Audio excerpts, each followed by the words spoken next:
Ladies and gentlemen, good evening. Monday night, 8 p.m. The Online Darts Live Lounge returns, episode 199. And it's been a busy time. As always, myself, Phil Bars, Jack Garwood, and Dan Simpson will run you through the next couple of hours. And there is plenty to talk about. But first of all, gentlemen, good evening.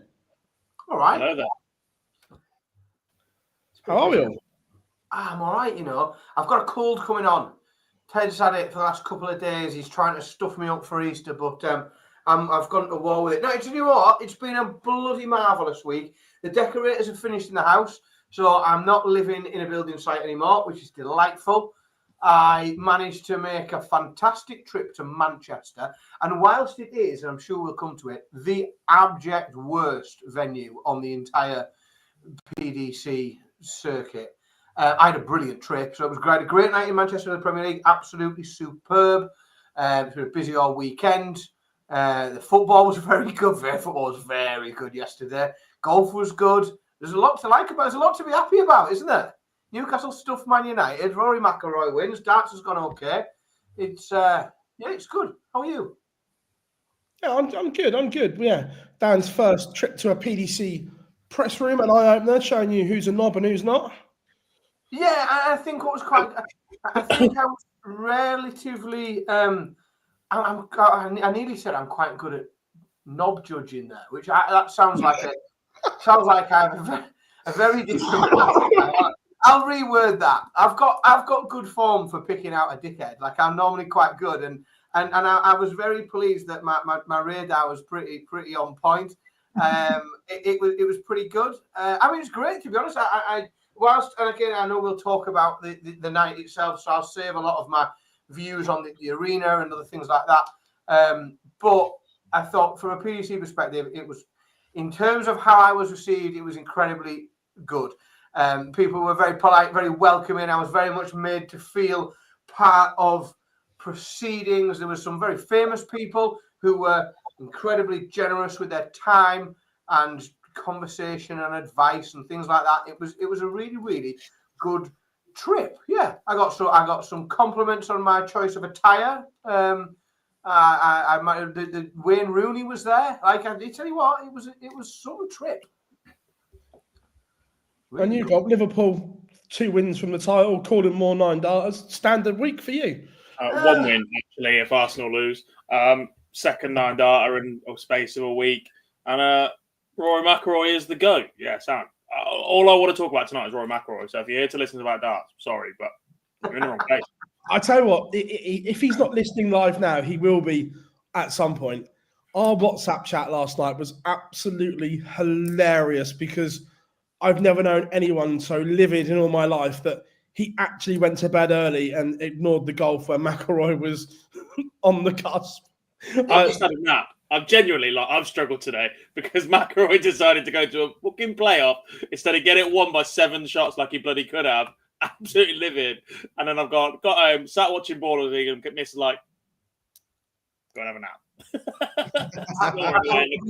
So I've had enough time to eat and then get in here. But yeah, mate, what a moment. We should have set some sort of Barney Alarm-esque little feature just to rub up the Irishman. I did get him to bite yesterday when I found the video, though, didn't I? Yes. Yeah, good fun, that. Good fun. I'm not even a particularly big golf fan, but sometimes I can get behind a sportsman knowing how much it's upsetting Java. knowing the sheer like agony that he's going through watching it, that'll get me supporting someone. I get that. I don't mind playing golf. I tend to hate watching golf, but there are 2 events that are watchable. One of them is the Masters because the course is just unbelievable, and the other one is the Ryder Cup because we smashed the Yanks.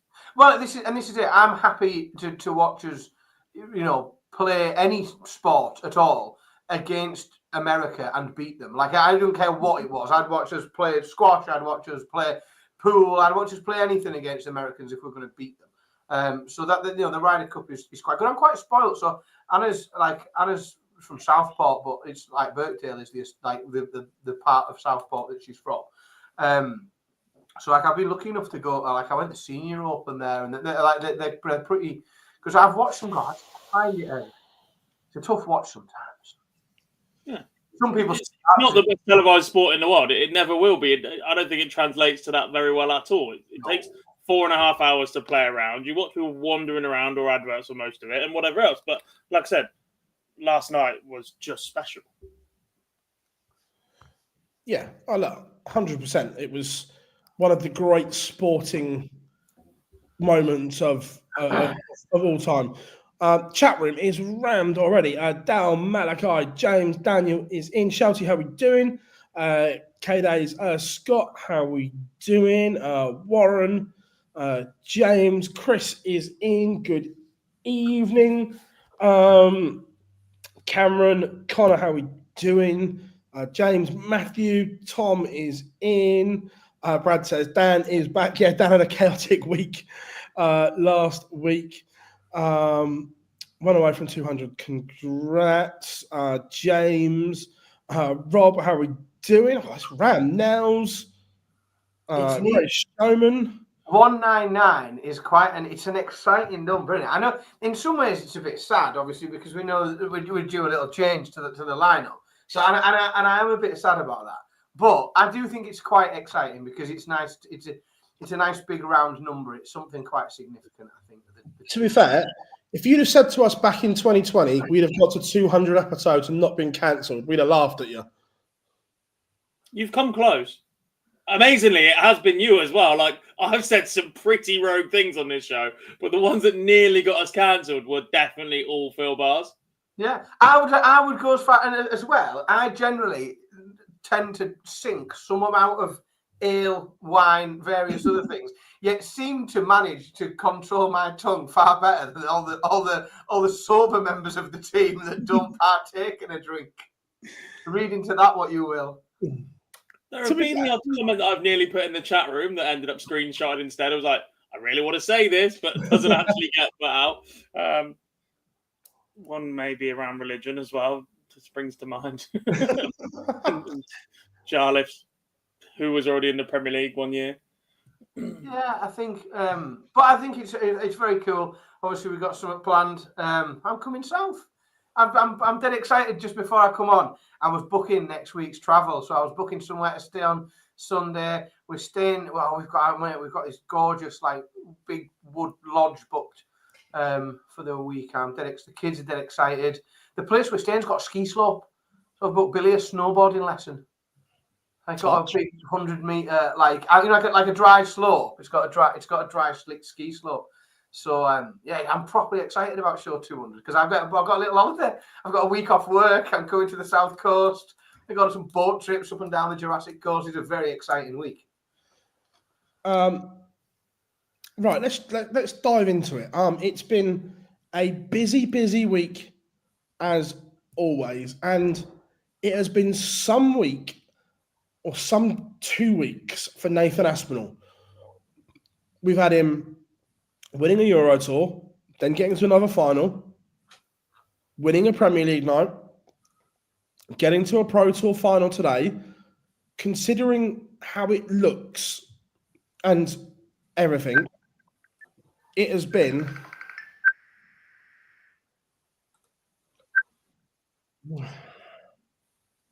Who's after you? I can't even. No, I think I've shut up. Paul Starr rings on Facebook Messenger of all things, not WhatsApp or anything like that. The one thing that goes through your laptop. That's obscure, isn't it? That's an obscure way of getting in touch with people. Yeah. Look, it's been an incredible few weeks for Nathan Aspinall with everything that is gone on as well around it. It's genuinely remarkable. It's more remarkable when you hear him speak, and he does speak at the minute, pretty frankly, about the trouble that he has had and is having. You know, he laughed with us the other day about his visit to his shrink, and he's clearly got lots of things in place, but he's had to get all those things in place because he's got so much going on. It is like it's an ugly watch. I think he knows that. It's an ugly watch. It's not this gorgeous, smooth, free-flowing darts that normally gets us really excited when we see a player. It's something very different, but it's it's properly watchable. And as much as it's not pretty, it's very watchable. It's like the equivalent, I would say, is, you can watch like beautiful motorsport and you can watch Formula Ones, or you can watch like Demolition Derby, and it's equally entertaining. It doesn't look as pretty, but it's very watchable. I think that's sort of where Nathan's game's at the minute. Did you watch much of it on Thursday, Gob, or were you? No. Wait, did I? What did I do? No, I don't think so. Not this week. There was golf on. Duh. No, it was interesting because at times it was effortless, and then at other times it was a struggle. But the demolition job on MVG, 101 average, but it was the manner of the performance. Was how are you doing this when you've got so much going on? When we see people that have really unorthodox actions and a really strange way of behaving and moving on the hockey, you can nearly always say, like, yes, it's very obscure, but that's their method. And it replicates itself an awful lot. And that's what it is. It's still just their method. It doesn't conform to everybody else, but they're doing something very repetitive. I think for a long time with Nathan, that wasn't the case, is that you'd see him throw 3 darts and it would look different. All 3 darts would look different. You'd see him approach the hockey 3 times, 4 times in a leg, and it would look different each time. Whereas, yeah, I think it's becoming less of a pretty sight, but I think it's following a bit more of a pattern. Do you think, Gob, it's like he's almost making that his method now? Yeah, look, if you compare his action side by side to something of that a couple of years ago, perhaps when he's winning the UK Open, etc., then there are big changes. But we talk about actions that have a lot of moving parts. Van Gerwen's at the moment. You look back at the likes of Kyle Anderson's, etc. When they're on it, they are not Rolls Royce, but they are unbelievable. But it takes an awful lot of time to come together all at once. What it does mean is that you're going to see bigger differences between performances. They're either going to be exceptional or crap. They're very, very difficult to find middle ground constantly when you're scrapping around. If you lose your timing a little bit, or if you lose that release just a bit, and that's something Nathan's going to have to deal with over the next few months. Yeah, 100%. The night itself, he was like the Luke Humphreys game where he was 3-1 down and he just found something. Like, don't get me wrong, that Manchester crowd were incredible for him. He was the hometown hero in this one. The way they got behind him, and not in a bad way, they didn't put off anyone. It was a decent dart crowd, and he just fed off that audience and that buzz, and it just gives him something extra. The atmosphere was really good. Like I came out of the press room a few times and just spent some time in the arena, in various different parts of the arena, just to get a bit of a feel for what was going on. Came and enjoyed some of the walk-ons, and yeah, I think you're right. It was a good. I've criticised Manchester crowds, especially previously, and I think the crowd was good. I think they were quite a darts crowd, or if they weren't, they were certainly paying attention to the darts, and they were reacting to what was happening on stage rather than reacting to being in an arena on the piss. So I thought the crowd was pretty solid. I mean, we got what we expected. Like Gezi was booed like you wouldn't believe, but then the moment he starts doing special things on the stage, the crowd are right behind him. There was no malice in it. It was the pantomime stuff. But as soon as he got onto the stage, it stopped, and they started enjoying it. I think the crowd was all right, actually. Yeah, 100%. And you touched on it there. The 9-darter from Gezi was just immaculate, and it never looked like it was going to miss. It was almost one of those perfect 9-darters where there was no scruffy dart in it at all. It was just so fluent, and you never doubted that double 12 wasn't going to hit. No, it came out of nowhere as well, I think, because it was. I didn't expect it. He wasn't on my list of people that I thought was going to pop one in that night. And I know we've seen good things from him, but you're right. It was as crisp as you like, and everyone, once he'd put 6 in, you just felt it. You know, we were all sat there. There was other people sat around us, and everyone sort of pretty much nodded in agreement about what we were about to see. And lo and behold, pop, pop, pop, there he goes. They are very cool. Very, very, very cool. I think, having spent an awful lot of time watching darts, travelled all over the country, I'm fairly sure that's the first time I've been in a building for one. Nice. I'm pretty sure. I can't. And the only time it could have been is if it was, you know, something at Minehead. But I definitely, if someone hit one at Minehead, I wasn't in the room. You know, like I wasn't. Yeah. I'll have been in the other room while it was going on in something else. Like so. But yeah, I think it's the first one I've been in the building after all that darts. I think it's the first one I've been in the building for. Nines out of nowhere seems to be the theme of the week as well, because obviously last week Conor Heenahan's he's been struggling with form a little bit. Yes, all right, he's got pedigree for hitting them, but slaps one in out of nowhere on the Monday, starts chasing that level of performance today. Jared struggling a little bit throughout the day as well, finds one moment of magic. We had Richie Burnett missing a double for it last week as well. I don't get excited until Dart 7 goes in. Like I've seen back-to-back far too often now to start going, oh my God, it's on. Once that 7th one goes in, you're like, right, what leg is it? Do not fuck this call. Yeah. I think that is the point, isn't it? Like, and it is, we see it, and you see it more than virtually every, that there are few people on the face of the earth who see more darts than you. Like, genuinely is. There just aren't that many.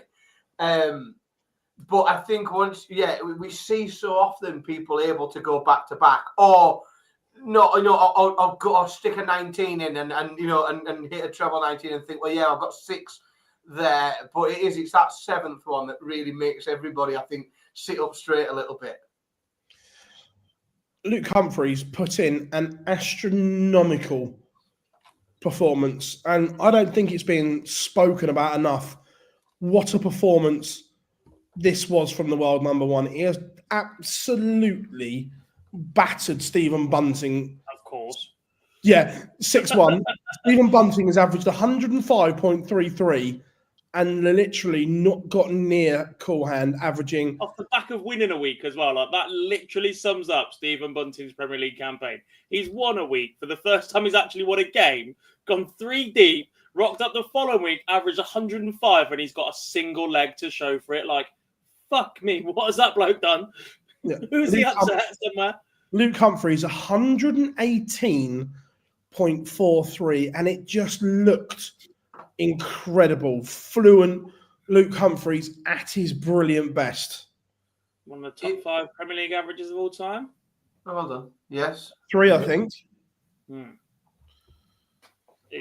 He's just so good when he gets going, is he?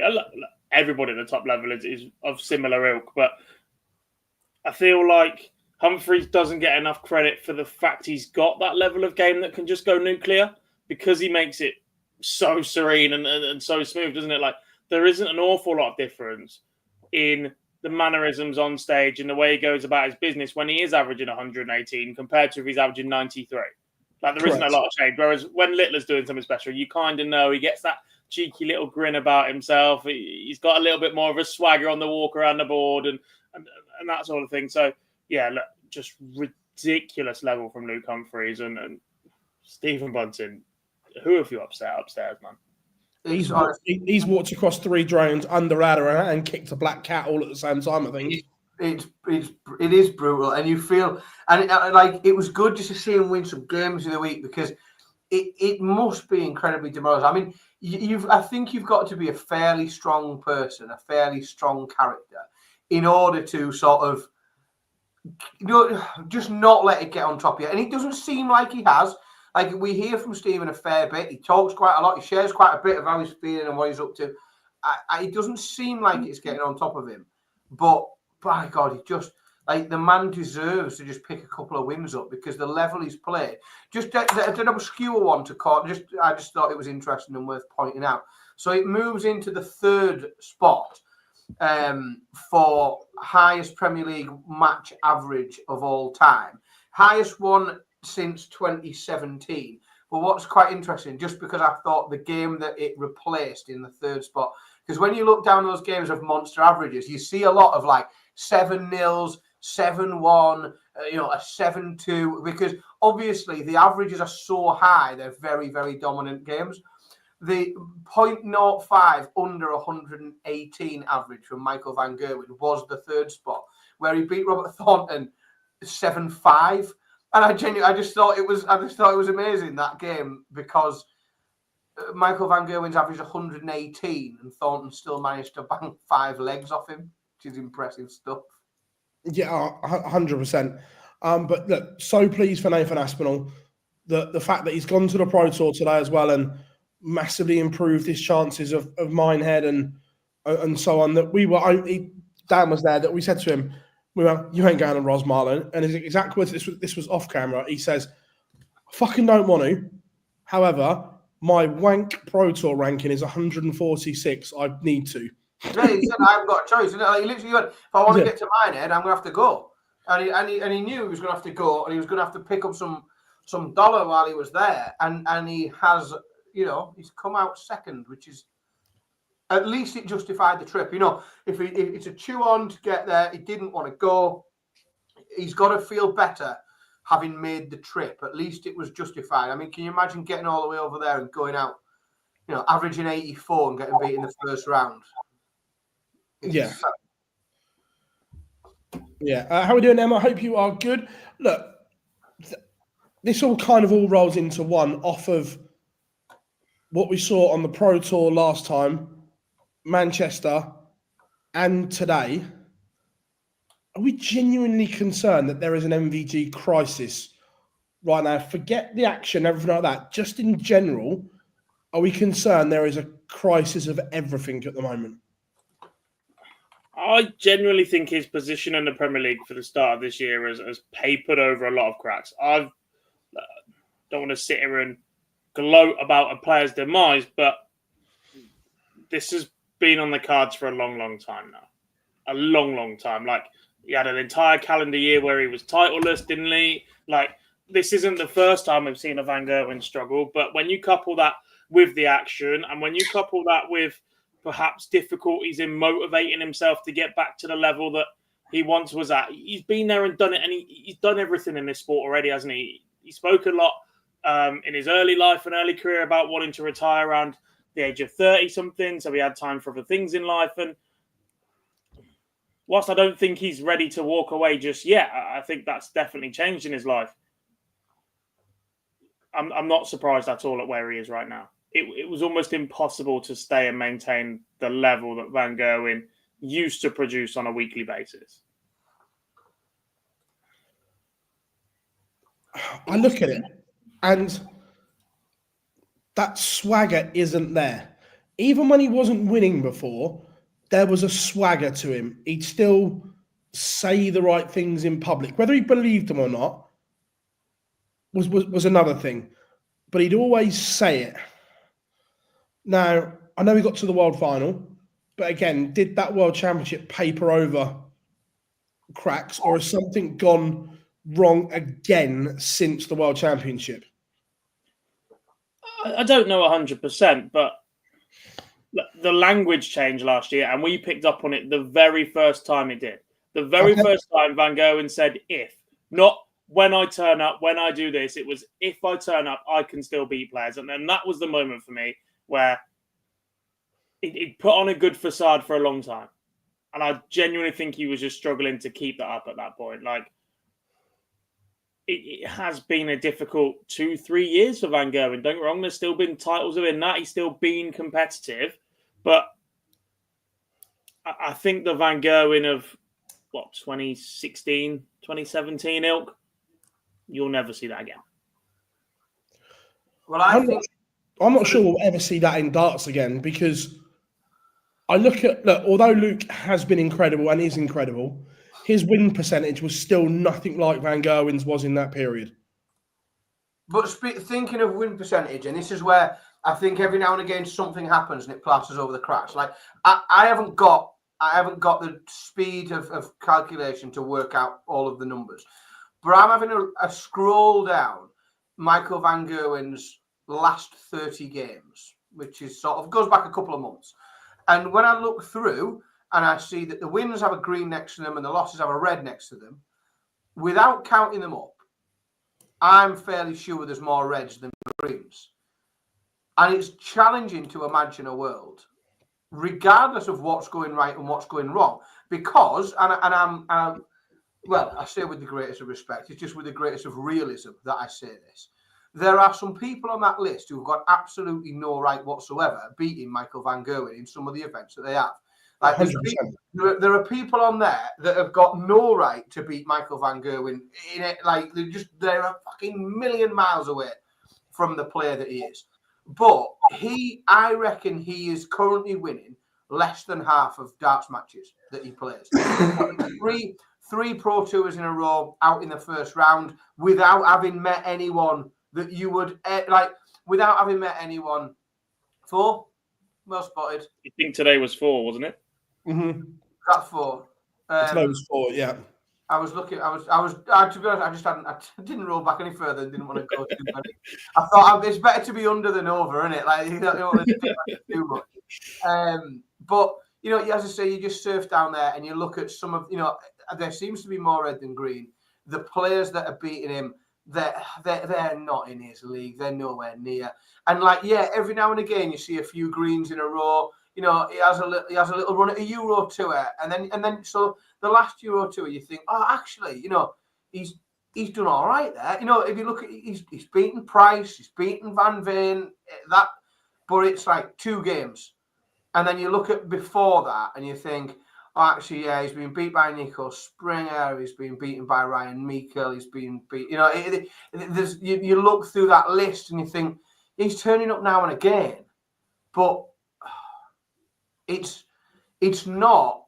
The concern for me is that I think, you know, we see him not winning games in the Premier League.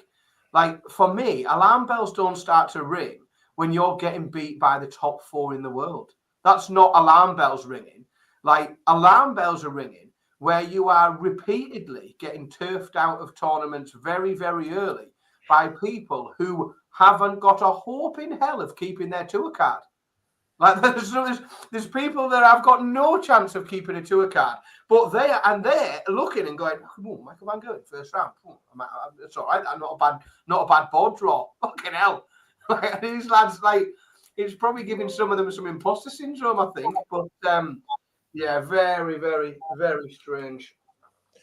So, off the top of my head, I think the last time he won a TV title was the World Series of Darts Finals in 2023. Well, that don't count, does it? It's still a TV final. I'm pretty sure he won the Premier League the same year. That's like Newcastle celebrating the Carabao Cup for 6 weeks. He did win the Premier League the same year, the 2023. 2022 was all right because he had the match play, the Grand Prix, Players' Championship, Premier League as well. You know, 2022 looked like a Michael Van Gerwen year. It looked like what you would expect. But then 2021 before, he wins nothing. He's cupless. He's Tottenham Hotspur that season. But I think if you go back to that season and have a look, like, cracks were starting to form then.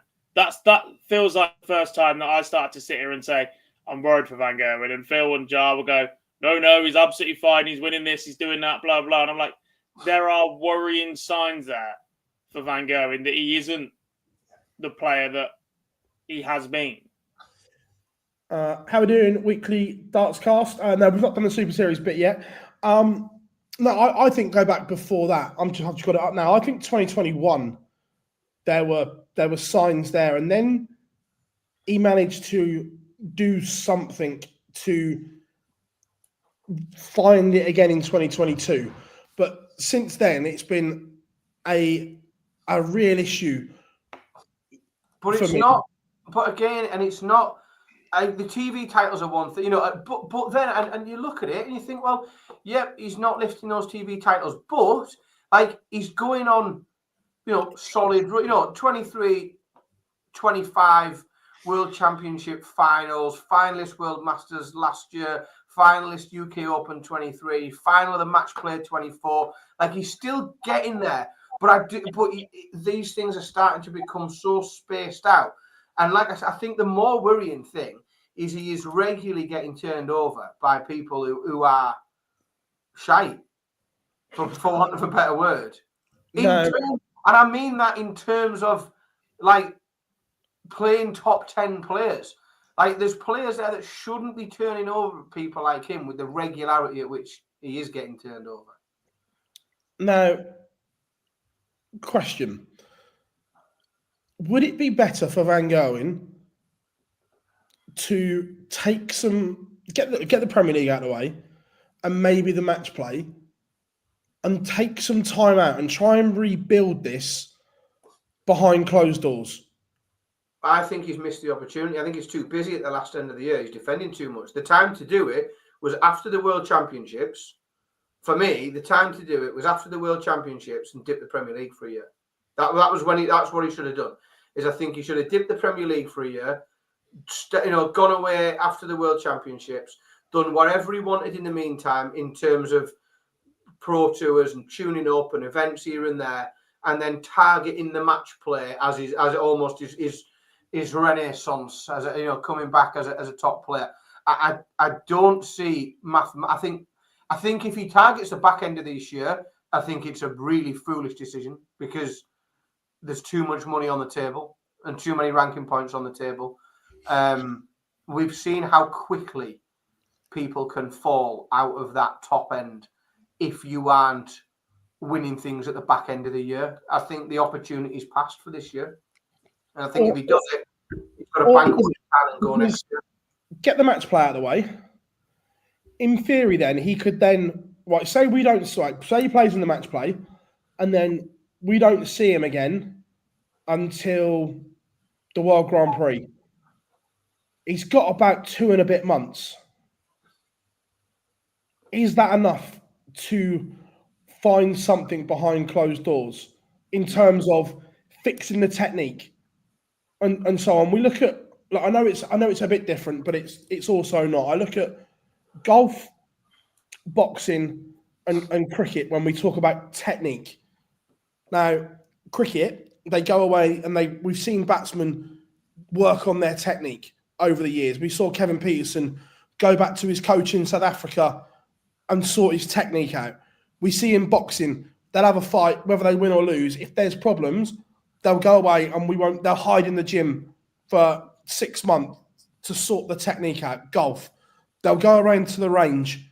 They'll sort either the putting technique out, the short technique out. Can he do the same? Can he lock himself away and sort the technique out? I don't think he can. I don't think he's physically able to go back to the previous technique. If he could, then I think we would have seen. I'm not saying that within the build-up. Like what you're basically saying is, can Van Gerwen in 3 months go and teach himself how to play darts again to a level where he's the best in the world? The answer is no. Quite simply, no. I'm not convinced. It's very difficult because it's such an isolated sport, darts. There is so little else going on other than I don't think it's an equipment issue. Like I think everybody is accepting it doesn't fucking matter what he does with the equipment. It makes no difference whatsoever to him. I think it's entirely physically him. I think the interesting thing would be if whatever has caused this change in action, this change in delivery of the dart, this change in stance and hold and break of the wrist and all this other, is if it's like fully finished with. So whatever's physically going on with him that's caused this, like, has that plateaued or is it continuing? Because in which case that could be really challenging, because if he's constantly dealing with a moving goalpost, like for want of better of an analogy, if he's got something, and if it's to do with the muscle, with the bone, whatever it is, and that's continuing to change, degenerate, or move, or anything like that, stiffen, then it could be that locking himself away doesn't really help because he's dealing with something slightly different in 3 weeks' time and 3 months' time. Well, we can show this. This is this is one of the best side to sides that we've seen. Look at that! Is unrecognisable. Now, the 2016 one, the straight arm and the wrist is locked back into position. Look at the wrist in this one in 2024. That's it's not just the only thing the same as the haircut, isn't it? Like the stance is different. You look at the angle and the position of the shoulders. The elbow's different. The wrist's different. The head positioning is different. Like he has a different head positioning in both of those throws. It is a different throw completely. But what I think the question is whether or not what has brought that action from A to B is finished, or do we see C? Is B the end, or do we end up with C? Does that wrist end up going further? Does it end up like what does it look like? Where does it stop?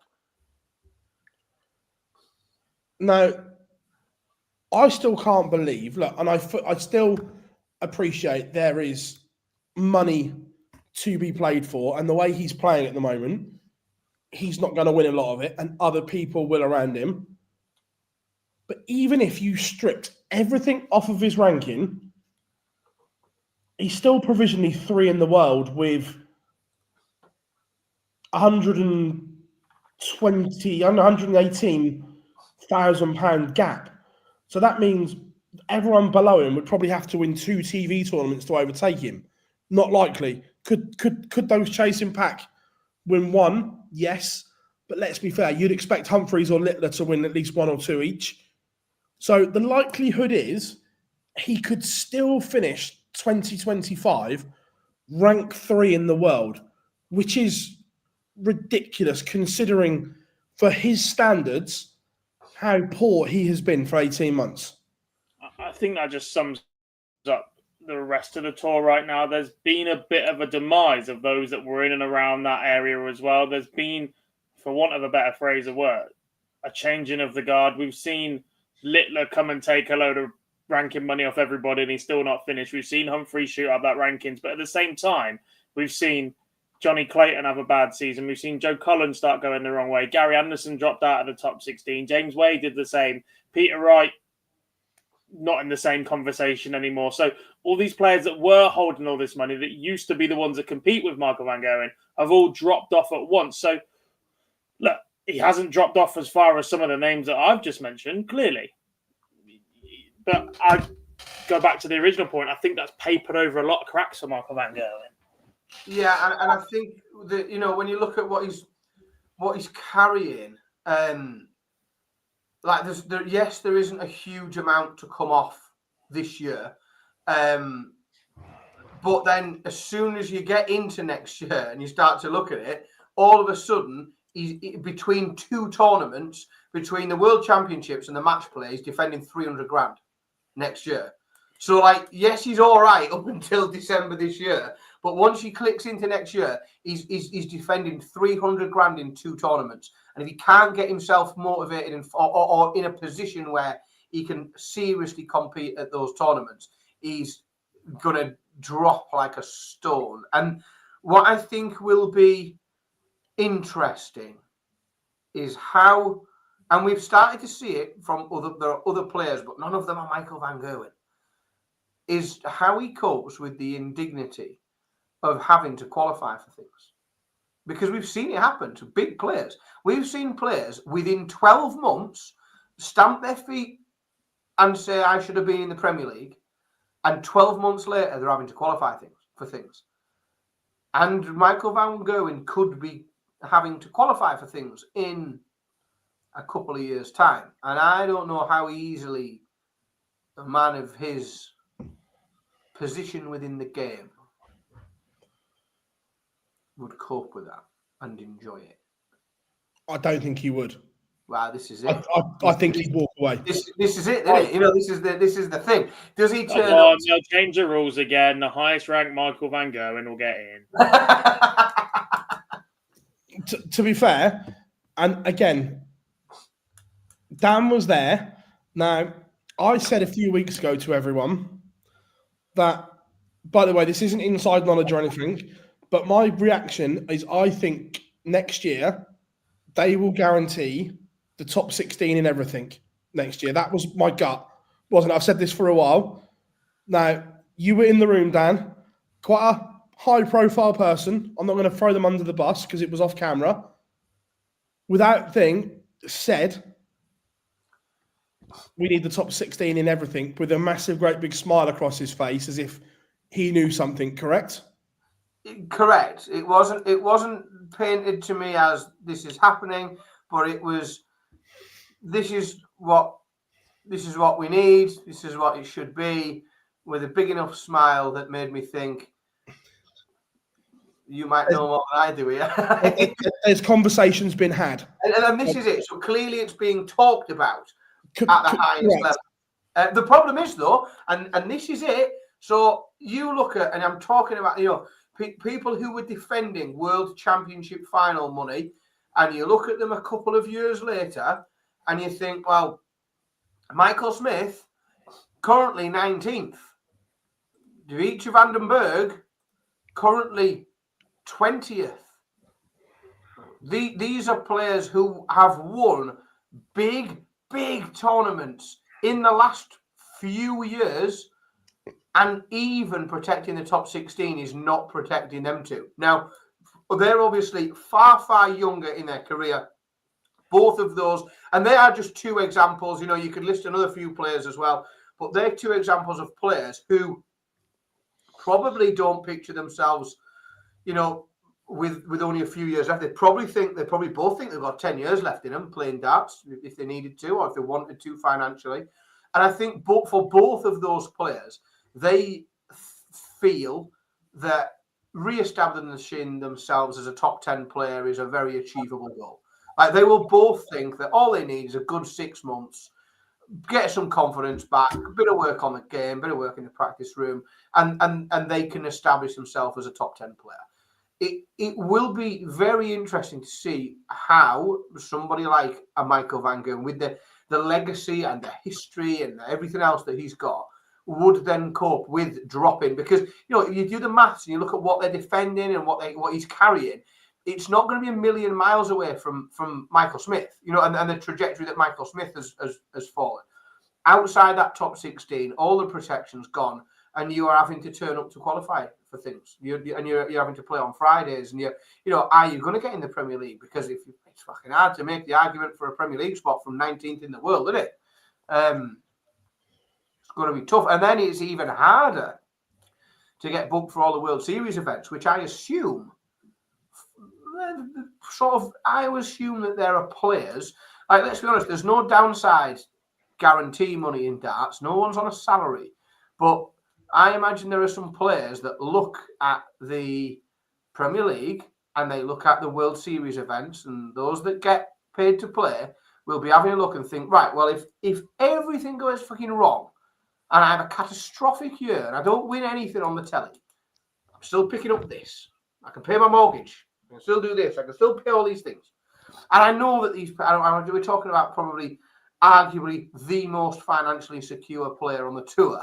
When we talk about, but being very rich normally means you've got a fucking big house, a fucking big mortgage to pay.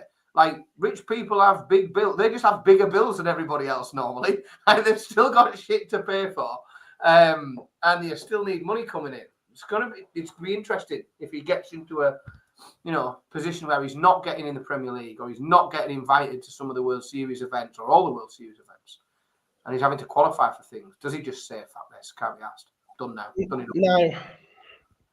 I worry about this for the sake of the sport a little bit as well, because we're getting dangerously close to protecting names for the sake of protecting names, and actually, like, you look at the players that have dropped off that haven't been in form of late. Your Peter Wrights, your Dimitri van den Berg. Yes, they've got big fan bases. Yes, people want to see them on the World Series, but also what you don't want for that to come is at the cost of the performance levels, because if they're not the best players at the minute, I don't want to watch them. I don't want to watch Peter Wright average 86 just because he's got a silly haircut. Like, that isn't a thing. If you want to do that, go to an exhibition. Like, the fact that the promoter, the governing body, whatever else you want, are actively looking at ways of doing things like this, I think is a bit of a worrying sign for the sport. No, I don't. No, I don't disagree. And by the way, we don't know this is going to happen, but I said I could see it happening, and then that conversation was interesting on. Well, certainly more people are thinking about it, aren't they? Correct. And look, I look at players like Stephen Bunting, Luke Humphries to a degree, Nathan Aspinall are the ones off the top of my head that have been to see people, shall we say, whether that be a sports psychologist, a hypnotherapist, or something. Now, I don't think Michael would go down that route personally, but is it something he should be looking at, getting outside help at this point to try and do something? The fact coaching still doesn't exist in this sport is crazy, but it does. It does, but not to the same level as other sports. Like you look back at the last 4 days of the golf, right? And you look at how many coaches are in and around, how many different people do different things for golfers. And yes, the prize money last night's 4.2 million, and that's just one event a year, blah, blah, blah. There is silly money in golf, fine, whatever. But the fact that there isn't really anything of similar ilk established in darts, I think could be difficult for the sport to get past in the coming years. Because actually, when you then look for an expert, darts is still very narrow-minded in that regard. 100%. Because if you look at the top coaches by reputation in the world right now, and then you look at them as players, or the difficulties that they faced as players that they then couldn't overcome, there's a look from the top players nowadays who are going, well, how the hell can you help me? Yeah. Well, and this is the thing, it's because darts is such an individual sport, and it's not like you can be a tactical genius and be a successful darts coach. You can't do it. It's very, very difficult. It's also, let's be honest, there are an awful lot of egos involved in solo sports. Solo sports on a stage in an arena. I don't care who you are. There has to be some level of ego involved in that. It's, I think, very difficult for anybody to establish themselves as a coach that can work at the top level. It's very easy, I think, for if you've had a decent, and I don't mean brilliant, decent career, to set yourself up, locally in your local town as a coach and charge a few quid and work with some of the lads that are trying to bridge the gap into playing county and Super League and doing a bit with them and working with some academies. And the more of that, the better. Like, the more people can help other people play darts, brilliant. I think to have that level of the credibility it requires, you want to get somebody who has won big pops and won more than you ever have in your career, and to say, well, they can sort of accept that you might have something to teach them. Then it's about having the ability to get it across. It's all very well having loads of knowledge of something and knowing something. It's a very different skill to be able to get it across in a way that people understand and can process and not take offense to. And you have to have a certain level of patience, and there's lots of other skills. It's a hybrid of lots of different skills, and I think there are people with incredibly good knowledge that may not have the ability to get it across in a very good way. I think there are people you're going to hear a lot in the next couple of weeks, because it's Snooker World Championship time, and you look at Kyrie Wilson, is Peter Ebdon, right? Former world champion, but he played the game differently to the way it is now. But he's added this granite, this resolve into Kyrie Wilson, etc. There is no darting equivalent. There is nobody that is going to add that to Michael van Gerwen's game. There is no tactician that's going to go, right, actually, what you can do is you're going to take your darts out one at a time here, just to give yourself that extra minute. There isn't that in darts. It's, can I help you mechanically, and can you then go up and put that into practice? They're the two things in darts. And am I credible enough Can I put that across in a way that you can understand and not be offended by? And also, am I credible enough where you give two shits what I think? Because there are 100,000 people on Twitter saying, well, if he stopped fucking moving his finger like this, and if he didn't break his wrist, there's 100,000 people already giving the same advice that an expert is giving, and they're doing it for free on Twitter. So I think it's very different. What it takes is it probably takes one. It takes one to either turn around the fortunes of. I'm going to use him as an example. It's not fair to use him as an example, but somebody like a Joe Cullen, who's been right at the top of the game, and then he's been not at the races. If he had worked with somebody for 6 months, and we saw a marked improvement, and he was able to say, well, there's a number of things we worked on. The mental side of the game, we worked on various different things. We worked on mindset, we worked on practice routines, we worked on mechanics, we worked on all these things. That one person then becomes credible. That one person then works with another couple of people, and you will find that naturally, then over time, but all of these things take time. They all take, and it's quite an organic process. You can't force it. Like, I understand, and I think it's a very, very good thing that we recently had a round of the level 1 coaches through the PDPA program, and I think it's brilliant and it's really, really good. But my understanding is that's aimed at working with a lower ability group. That's teaching beginners to play darts. Amazing, but not particularly. It's not a reference point for what we're looking at the very elite end of the game.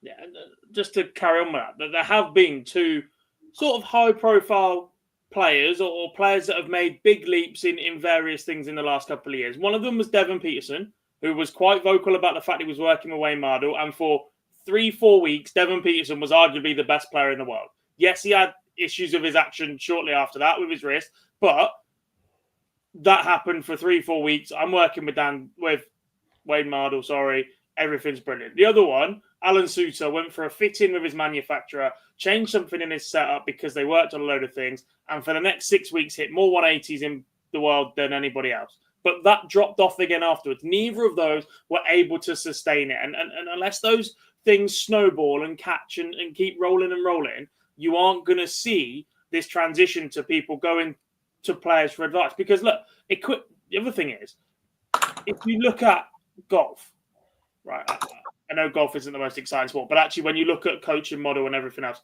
if you look at the equipment changes in golf in the last 15 to 20 years and the way that golf is played, it has changed massively. You aren't going to go to a golfer from 20 years ago and go, how do I hit my driver 335 yards? Because they weren't fucking doing it, right? That just wasn't a thing. They didn't get as much club head speed as they do nowadays. The technology wasn't there to be tracking all these things anyway. They made sure they had the right reference points in their swing and they hit the fucking ball. So when you look at the technology changes that have come in darts compared to 20 years ago, with the boards, with the equipment, with molded setups, with the amount of different grips you can have on a barrel, how you can throw a dart, like that has changed an awful lot as well. So going to a player from 20 odd years ago that had an okay career but is still mumbling around somewhere, like, who are you going to go get that help from? Because they're either still playing on the seniors tour or they're just not in the sport anyway.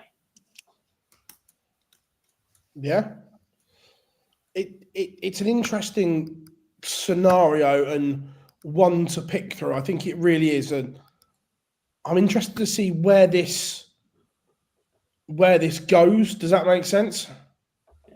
I think there's all sorts of things that we'll see over the next 5 to 10 years. I think in 5 to 10 years' time, we see it's commonplace. I do think. But I think it's an organic thing. I think it needs to start and then grow. You need a couple of big success stories. Either somebody new to the game that's come through a particular method of working with somebody, or someone who's in the shit and they've been coached back to excellence. It's interesting. Good evening, Anthony. That's perfect timing as well, because we are going to... In a minute. Yeah. We are going across the pond. Oh, it's It was time. It was the New York, the CDC cross-border challenge at the weekend. Congratulations, everyone! I thought it was a fantastic event in terms of the playing side of it. I thought it was really good. USA were very, very strong. The standard of darts was tremendous. Correct. Now, I'm going to do the slightly negative thing first, and perhaps it's not a negative overall because it probably was good in the States. The negative from a European point of view was the coverage wasn't on PDC TV for us to watch. But obviously the stuff on, I think it was Hitcore, I saw the production and all that setting up. The production looked incredible. Well, this is the so again, and I agree. So I agree and disagree with that. It's like, yes, like disappointing for those of us here to find it not on PDC TV. However, I thought the production was absolutely. I was about to say, obviously, and the plus side for the CDC boys is it looked incredible when we saw the pictures. Like they have the same mixing desk that I use at the Super Series and stuff like that. So the production side of it looks incredible. The just from an eyes-on point of view, if it could have been on both, it would have been incredible because then everyone in Europe could have seen how good it was as well. Do you know what I mean? Yeah, yes, both is perfect. They introduced a feature that I would like, and the idea of having this in darts, I think like this needs to become the norm. Is they had the feature where once you were watching it back, you can select your camera. You can essentially play the director, so you can watch the players throwing. You can watch the throw. You can focus in on something. You can. I think that feature, as in terms of both a novelty and something genuinely interesting, is brilliant. And I would love to see more of that, especially when the likes of something like a PDC app that runs through the internet. It's a web-based thing. Yeah, that functionality has got to be there. I think it's brilliant, allowing you to almost direct and choose your own cameras and things like that. The venue I thought looked very impressive, just in terms of the setup, and it looked superb. Really, really high-end stuff. Oh yeah, 100%. That's what I mean. The production looked incredible. The production went to another level, which was superb. Marcus, where can I watch a replay of it? I don't know. Anthony's in the chat room. He might have a better idea.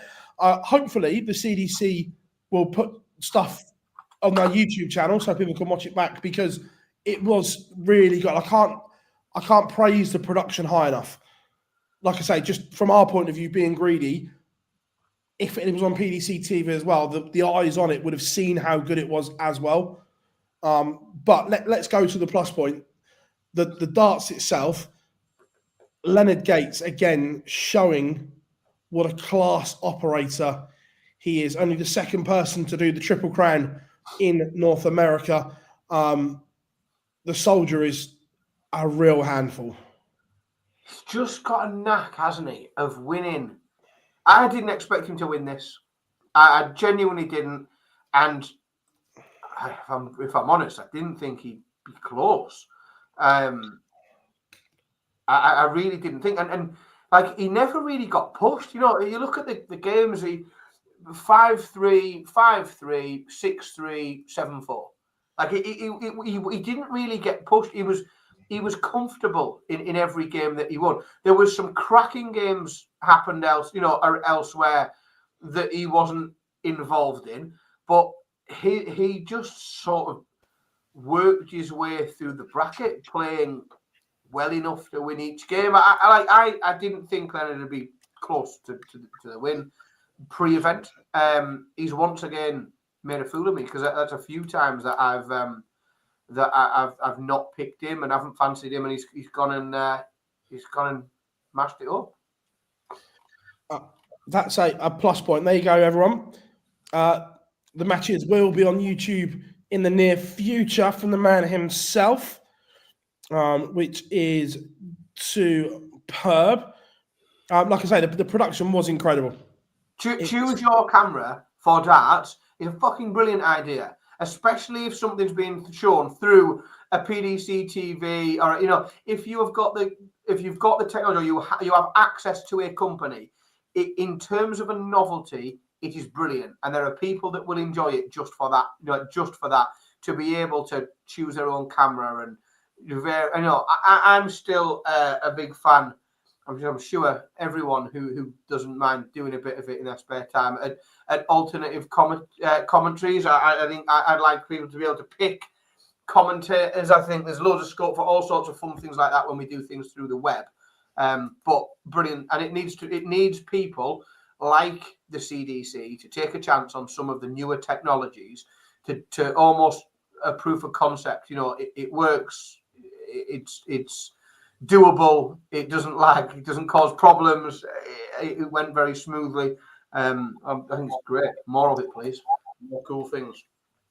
Another plus was obviously the runner-up, Jeff Smith. Going into this job, I didn't know where Jeff Smith's game was. We've not seen a lot of the silencer in big-time darts since his choice to go back home and play more competitive stuff. Yes, we've seen him in some big exhibitions and so on, but I wasn't sure where his game was. Ended up being in a decent place. Yeah, it looks pretty solid. Look, I don't want to say and brag, but this is the first time for a long time we've gone, the Americans are going to win. The Americans won quite comfortably in the overall team competition, but we also did say that if there was going to be a Canadian at the back end of the tournament, it would be Jeff Smith. Tough little part of the draw, running into Stowe Bunce, but he handled that pretty nicely, and then Alex Spellman as well. He's played at a really nice level throughout the week. That's pretty much Jeff Smith level for me when he's fit and fighting. That mid to low 90s, pretty consistent across the board. Like, that's going to do a lot of damage this year on the rest of the CDC tour. And you wouldn't bet against Jeff if he's going to play like that for the rest of the year in making a return to the Ali Palette. Yeah, look, he's going to be a huge danger. Look, the normal suspects, Adam Savada, we saw produce a ton average in beating Steve Womack, then losing out to Gates in the semi-final. Spellman getting to the semi-final, just coming up short against Jeff Smith. But overall, it was probably what we expected from the tournament. The only one I'd say disappointed with, but that's just the way the bracket went, because they both can't get there, is Stowe Bunce. That you probably expect to see him in the final four, but the way the draw went means he had Jeff Smith, so it's a tough draw.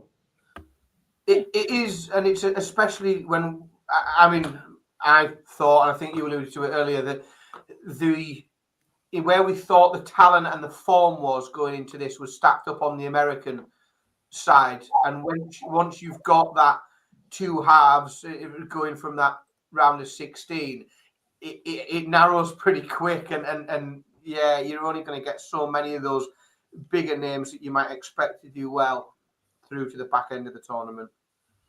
Yeah, look, 100%. And again, I suppose and this isn't anyone's fault apart from the players, disappointed that some of the bigger name Canadian players refused their invite, because it was a great tournament, but it could have been an amazing tournament. Do you know what I mean? If some of those had accepted their invites as well, and the Nations Cup could have been really exciting, because like we said in the preview, this is probably the best USA team we've seen. I, as a fan, want to see the best USA team against the best team Canada. Yeah, no, I don't want to say it's the worst team Canada, but it's the first one that hasn't really got close to competing. It is missing some of those bigger name stars, some of those players that are actually are higher up on the rankings as well, and some of those guys who've consistently been there over the last couple of years as well. So hopefully they find a way to commit to more of this. What the CDC are doing in North America has been massive for the growth of the game there. And with more and more opportunities on the horizon, you never know what the PDC are about to dish out with those extra spots at the World Championships. You'd be a bit silly to not be on board at the moment. 100%. That Barry's already said that America is their next one that they want to hit. So get involved. Again, this is a nice comment. Larry was there. I was there. Drinks for free. Amazing darts. Hard. Drinks for free? Dan's going. Don't tell me this is some sort of all-inclusive darts package. I will be booking a flight. Don't you threaten me with a good time. Still think that's the new ref. But yeah, look, this sets up the CDC tour brilliantly as well. Tour weekends, of course, the US Darts Masters, North American Darts Championship at MSG, Continental Cup. I think as well, and I'm fairly sure that Anthony confirmed recently, all those other events that you mentioned there are being shown on PDC TV. I'm sure he'll correct me if I'm wrong, but I'm fairly certain I watched him. As I do I enjoy him. If I find him talking live somewhere, I will watch Anthony. But yeah, I'm pretty sure that he mentioned that everything is on. Wow. I love America. I thought I had a belting week in darts last week. You know, I'm in the press room. I'm in Manchester. The Wayne Rooney's knocking about, and it turns out I actually missed the best party in darts. I was on the wrong side of the bloody world.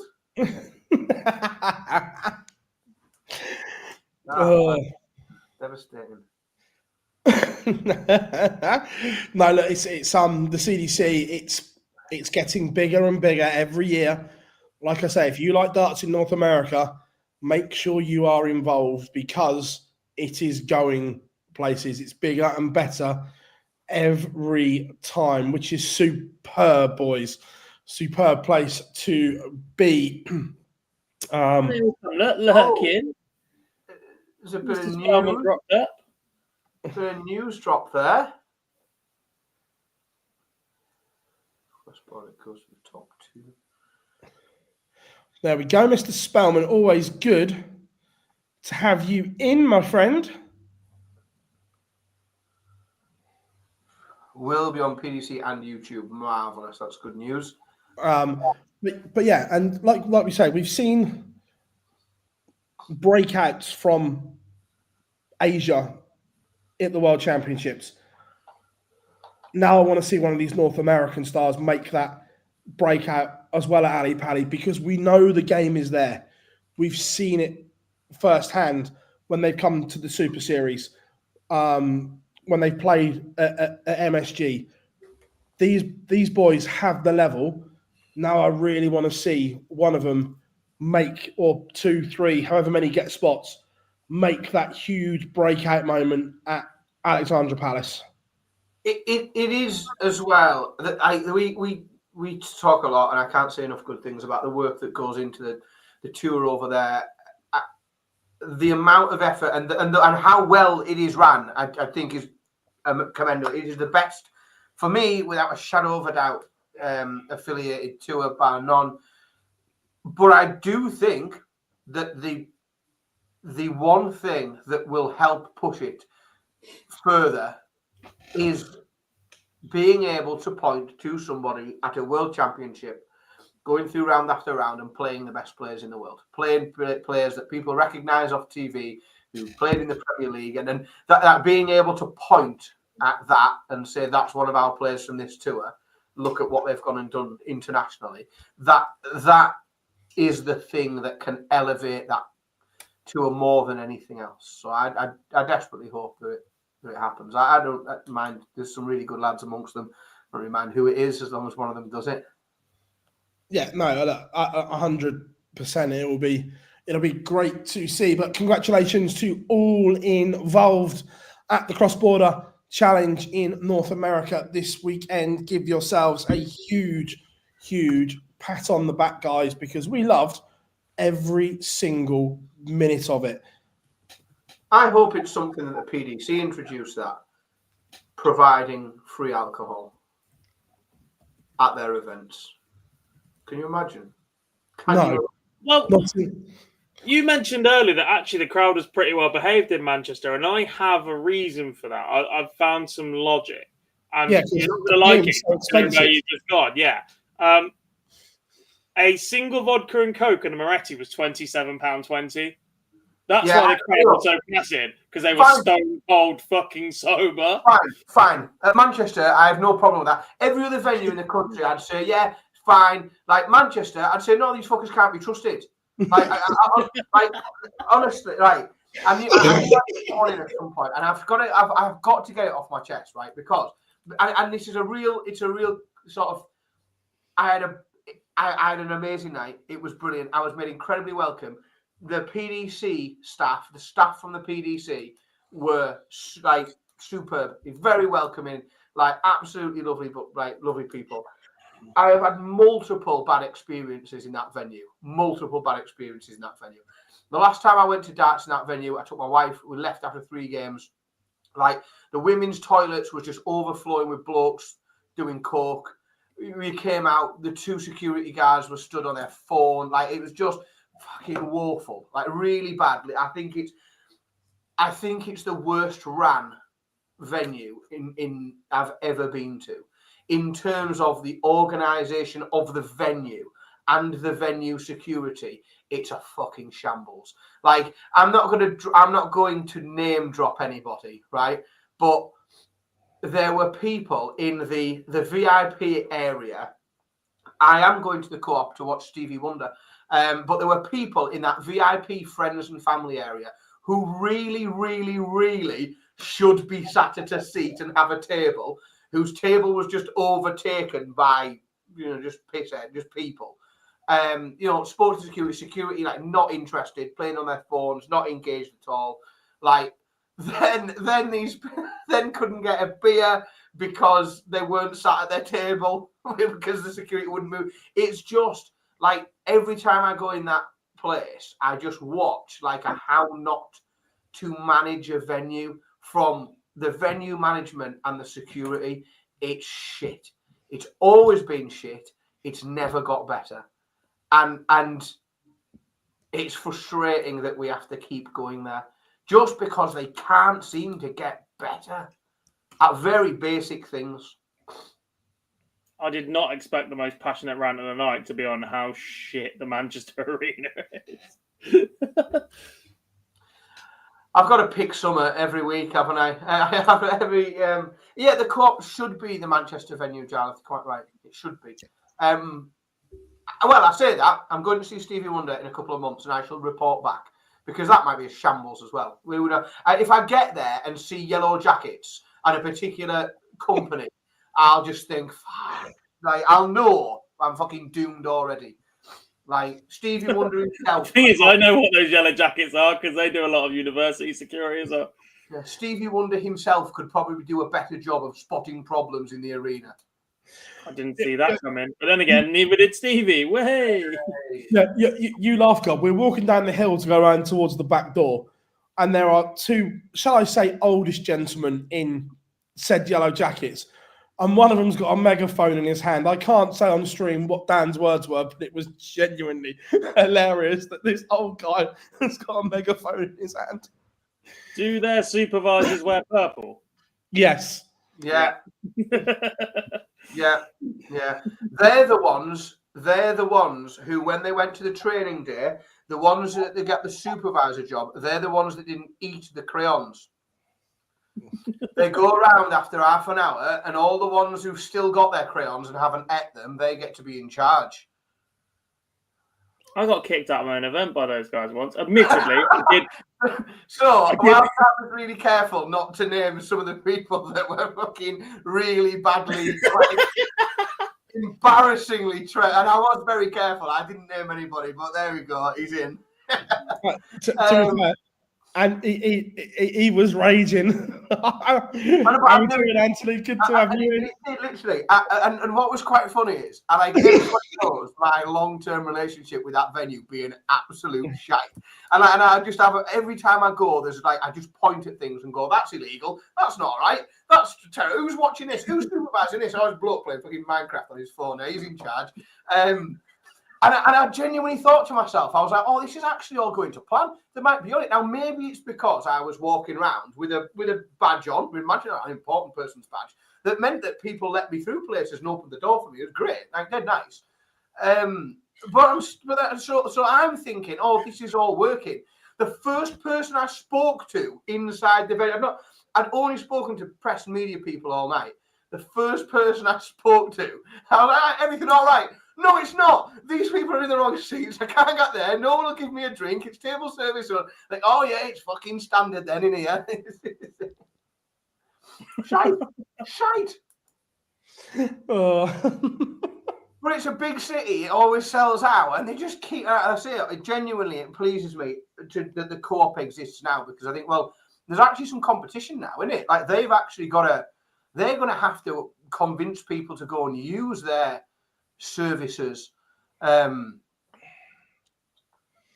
Yeah, remarkable. Genuinely remarkable.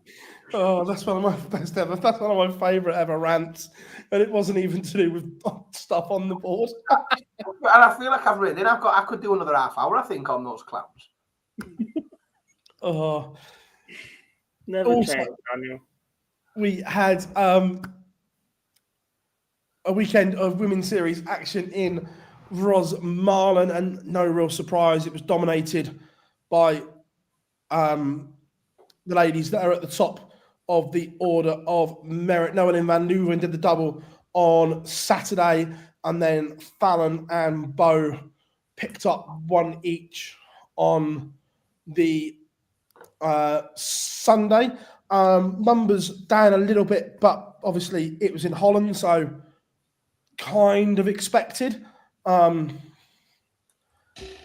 thing that I don't particularly like, again, it's the same in the men's, not just in the women, that it's this almost divine right. People saying every event should be in the UK. I disagree with that. That doesn't grow the game in the women's game in other areas as well. So I like the fact that there are events in Holland and so on. But overall, only if the nations that these events are supposed to benefit are going to take them up properly.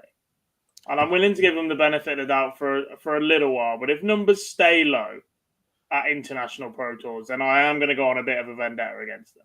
If numbers stay low, I don't mind that. But to start with, we've seen similar on the Pro Tour and the Challenge Tour to some extent as well, where all these events are there to suit these people. And we did a Challenge Tour recently, and 85% of them were still English, and the numbers for the European contingent, who now had one closer to where they all live, were down on the first couple of Challenge Tours of the year.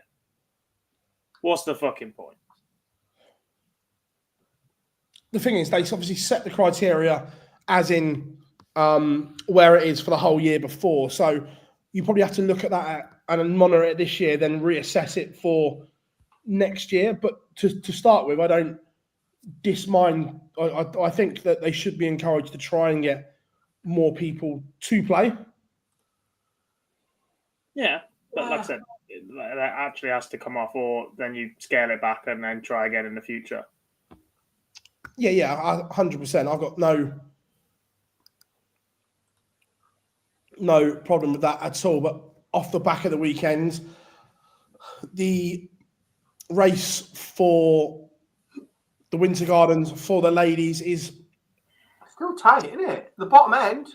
It is, but the problem is if the top players keep hoovering up like they are, the ones down the bottom aren't gonna win enough to make those strides. You know what I mean? No, but there's only one spot open for me. Lorraine's. I think 7 are confirmed. Lorraine's one good run away from confirmed, but I suppose by the same token, Rianne's only one good run away from getting in. You know, but I think there's one spot open at present. But it does look like a decent lineup. It looks like a good tournament. If that 8 is the 8, that looks like a good setup. If you swap Lorraine out for Rianne or Katie or sort of one of a number of others in the next 5 or 6, still think it looks like a good tournament. I'm going to bring the kids to watch the ladies match play. I'm looking forward to it. To be fair, I didn't watch. I only saw the clips on highlights. But James said apparently Bo has struggled with dartitis a bit again. I hope not, but also that kind of look. I'm assuming here, but that also kind of makes sense why she hasn't played in some events recently when the opportunity has been there. Definitely. If that's something that's going on, and again, I think she doesn't owe anybody an explanation, does she? Like, you know, 100%. If she hasn't got a tour card, like if she's got a tour card and she's not turning up to events that they're open to tour card holders, and I think, well, you know, probably still don't also want an explanation, but people ask the question. But it certainly does answer, you know, it answers that. If that is something that she's got going on and she's working through, then she might want to pick and choose where she wants to expose herself to in terms of trying to work through that. Yeah. And that's probably the obviously the anxiety. She did an interview. That's cool. Let's hope not, because we saw when it was at its worst, it was horrific to see. So look, fingers crossed, it's not too bad, and it is just a temporary blip, so to speak. It's one of those things that I just wouldn't wish on my worst enemy. Like, it ain't worth it. No, I find it very difficult to I've never played darts at a good enough level. I've never been good enough to have ever experienced what it might feel like. If I know that might sound really silly and very amateur, but I've just never been good enough. That I've never really got to the point where I expected to it, and therefore my fear of missing. I never had a fear of missing, because if you miss 80% of what you're going for, you can't be scared of it. You know, I'm just letting go of them. It's difficult for me to get my head around, and you see it, and then you watch how it affects people. Full body physical effects. But I think it's difficult for people who have never been particularly good at darts, you know, to really truly understand it. I think it's very challenging. But I think it's something we're going to see an awful lot more. Sorry, Phil, I know we're going to move on, but actually, I think it's quite a good little discussion here. Like, there is talks and conversations of kids in academies already being under that pressure and already not being able to release a dart. And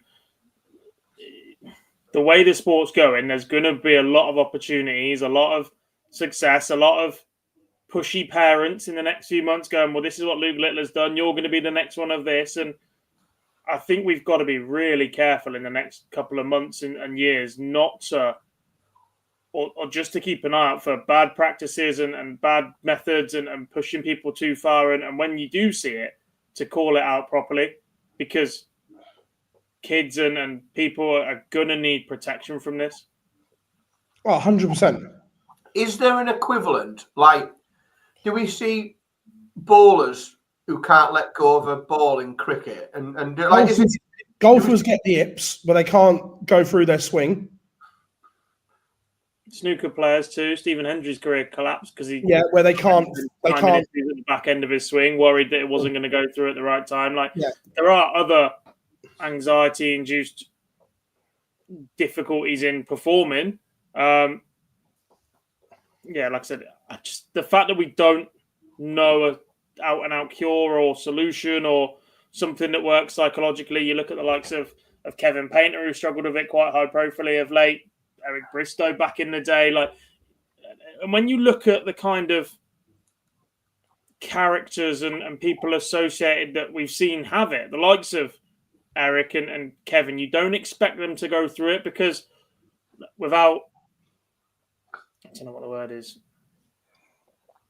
without putting these guys into pigeonholes, they're the kind of characters that if you suggested that was possible or you had it, they're the sort that would have gone, what you on about, just throw your dart. But until they go through it themselves and see it, I think it would have caught them off guard a little bit. 100%, to the point where, look, I had it late 1990s, early 2000s, to the point where some of the older guys that I played with in my team, their cure for me was, I'm going to stand on your left arm and punch you every time you don't let go of it. in the arm. That was kind of the cure to make you try and... It's a bit draconian, but did it work? No. Oh, fair enough. Like, as if you said yes, I was genuinely about to offer myself out as a consultant. We're going straight back to the talk about coaching. I'm getting some fucking business cards printed in the morning. Oh. Oh dear. Yeah, it's tough, isn't it? Because it's a mental condition that manifests physically, and that is incredibly difficult because you've got synapses firing off all over the place. They're causing things that are almost and how it appears. Again, it's difficult, but some of them literally look like reflexes. You know, it's not a controlled movement. Some of them, and certainly when you see sometimes people pulling back and pulling away, it almost doesn't look like it's not a decision that they're making. It genuinely seems like a reflex. Something's firing it and pulling them a certain way. Very, very, very challenging. But the concern, and I have likewise, and was alarmed by it, to say the very least, seen people discussing like young kids, like kids the ages of my kids. Yeah, I've seen someone, my kid's 10 and has dartitis. And I think, like, if that's the case, you maybe need to reflect a little bit about how that's come about. I don't think a 10-year-old has naturally developed dartitis if you've just bought them a dartboard for Christmas. No, like, that's added pressure. You might want to reflect on the fact that you've unveiled Project Littler on your unwitting child. Correct. As a kid, it should be, there's your darts, just go and fry them, go and enjoy it. Doesn't matter what you eat and things like that. And yeah, people need to really reflect on that, and then how they play with their kids, and whether they play seriously or whether, like, me and Billy play darts quite a lot. We play a game now that is our sort of standard game that we play. Is we play around the clock. He can hit anything he wants. I can only hit trebles. I have to hit treble 1. I have to hit treble 2. I have to hit treble 3. He can hit whatever he wants on that number. We find genuinely, if we apply that, balances out about 50-50. We'll win about half games each. But it's like he's throwing darts. He's getting better, but it's sociable and there's no pressure. And I honestly think if you've got kids with dartitis, you need to really reflect on how that might have come about. Especially ones that haven't like competed or whatever in that environment before. Competing in top level sport is not for everybody. Not everybody has the mentality that they can switch it, but you shouldn't be finding that out at 6-7 years old. You find that out at 18, 19, 20 years old when you step up to being an adult. Oh, 100%. And it's dangerous, and it's like, genuinely, if you have a kid with that, I don't care what you say, like you have to shoulder some of the blame. Well, I remember, Gob, that we'd looked at actions quite a lot, and go back to Bo before dartitis, it would come back, it was fluent, it would go. It was a lovely throw, like smooth as silk. It was just like there. Then I remember when she conquered it and she won her first Lakeside, it was there. It was 1, 2, go. That she'd almost done that 1, 2 was her trigger motion, but it was the same every time. It was 1, 2, go. 1, 2, go. She found a way to combat it by that trigger motion, hadn't she? And then we've seen over the last probably year different incarnations of the throw, a mixture of both and so on. Yeah. The worry is that when you are chopping and changing like that, the minute that there's only so many throws people can do. There's only so many ways you can throw a dart or rebuild or make those subtle changes. Yeah. And if you're burning through them every 6 months because something's making a mental block in that, you're going to run out of actions. You're going to run out of ways where you can actually get that dart out of your hand.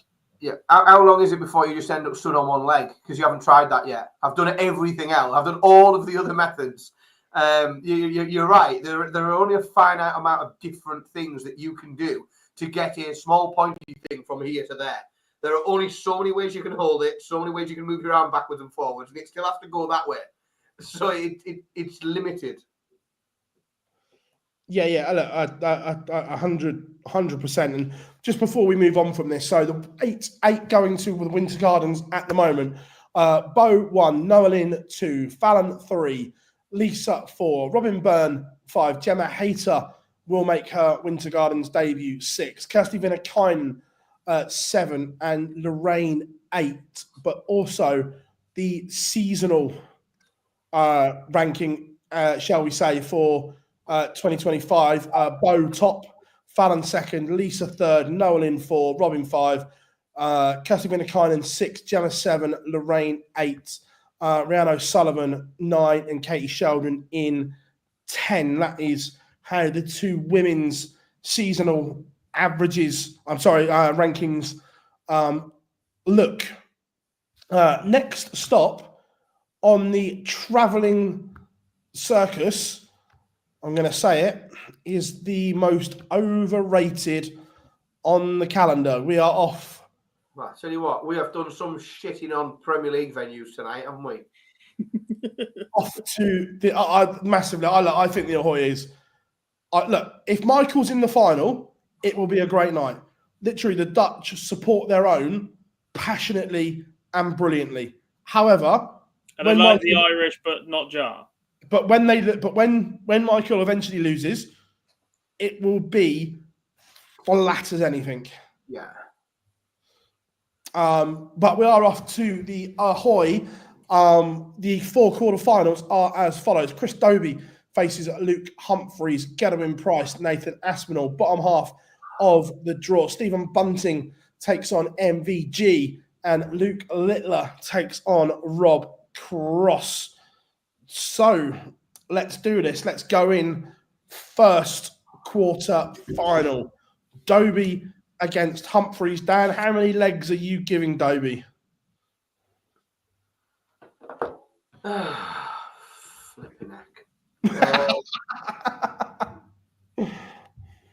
It's not fun anymore, this. Do you remember the first couple of weeks? It was dead fun, wasn't it? Dead good predicting the Premier League. Now it's crap.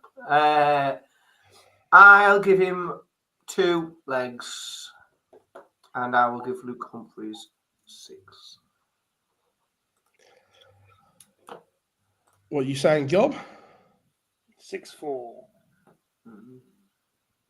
I am going 6-3, Luke Humphreys. Gedwin Price against Nathan Aspinall. I don't know how he can. I mean, I'd be impressed if he can keep it up. But it's just such hard work for him to move that around. Gezi Price wins 6-4. Job? 6-5 Price. I'm going 6-4 Price. Bunting against Michael van Gerwen.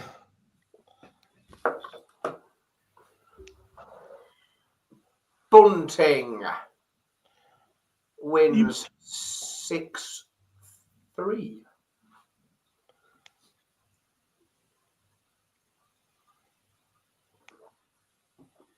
What are you saying, Gob?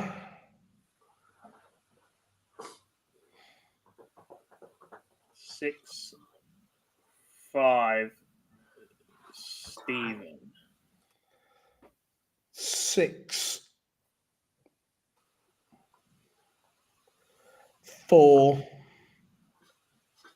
Bunting. Littler against Cross.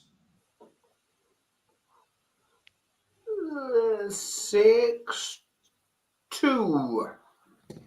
Luke Littler. That is exactly the same scoreline I had in my mind. I think Luke owes him one. Correct. 6-3 Littler. Now, based off of your selections, who wins in the Ahoy and who beats who in the final?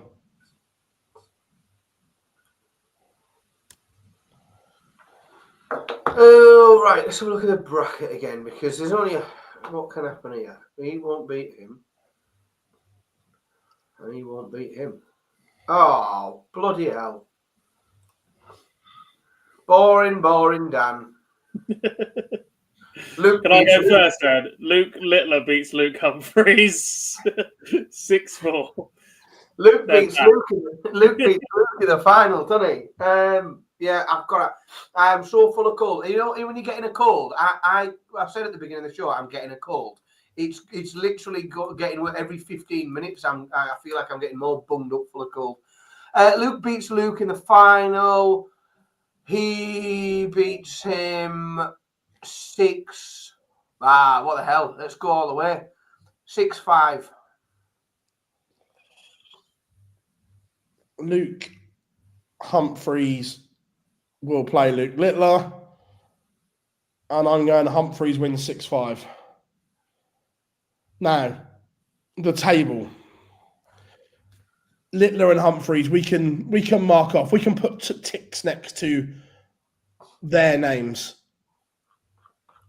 Now, we all had Gerwin Price winning, correct? I know I did. Yeah, first round. All right, sorry. Yes. Now, that puts, if correct, that would put him to 17, and he would have clear daylight between. Well, he'd have a 2-point gap between himself and MVG, and a 5-point gap to Rob Cross. He has 1 foot in the O2, surely at that point. I'm convinced, as much as an anticlimax it might be for quite a few people, I'm convinced that it is as it is now. I think the table is set in the order that it will finish. I think this is exactly what it will look like in a few weeks' time. That 8 is the order in which I expect it to be done. The only caveat to that is if Van Gerwen and Aspinall stay in 4th and 5th, say they leapfrog each other or whatever, night 15 in Aberdeen, they play each other in the quarterfinal, and then potentially they could play each other again in Sheffield night 16.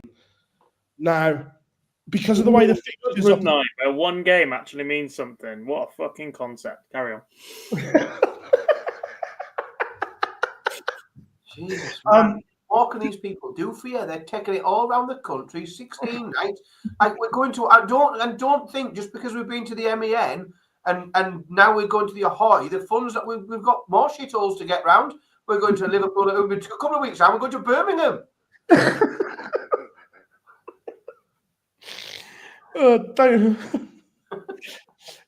Look, potentially, if that goes out, then MVG and Aspinall are going to have a bearing on each other. But I think Price gets in, and I think it will either be, depending on which one of those picks up the most points. But yeah, I expect it to finish in the order that it's currently in. And I know that there'll be some twisting and turns along the way, and they'll play it on. You might find that there's a bit of interchanging, and somebody might rogue win a night, and Cross might do a bit. But my expectation is that once we finish in Sheffield, this is the order that we'll see from the 8. What is this? The third year of this Premier League? Yes. The third magnificent year of this gorgeous format. Right, I think we're going to get one answer one way, one answer the other from you two. I'm going to ask it anyway. Is this the worst year of this format?